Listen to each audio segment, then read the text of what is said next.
रामकृष्ण हरी मंडळी, श्री स्वामी समर्थ. दिवाळीचा सर्वात महत्त्वाचा दिवस म्हणजे लक्ष्मीपूजन. लक्ष्मीपूजन हे अश्विन अमावस्येला केलं जातं, परंतु यंदा लक्ष्मीपूजन नेमकं कधी करावं, 20 ऑक्टोबर की 21 ऑक्टोबर असा प्रश्न बऱ्याच जणांच्या मनामध्ये आलेला आहे. कारण की अमावस्या जी आहे तर ती 21 ऑक्टोबर रोजी सायंकाळी अमावस्या नाही आणि आपण लक्ष्मीपूजन हे सायंकाळी प्रदोष काळामध्ये अमावस्येच्या तिथीवरती करत असतो.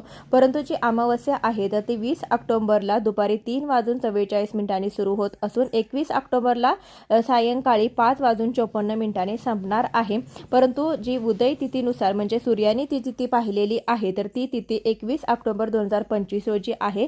त्यामुळे आपल्याला पंचांगानुसार अमावस्या नसली, अमावस्या संपली तरी देखील आपल्याला लक्ष्मीपूजन जे आहे तर ते 21 ऑक्टोबरलाच करायचं आहे.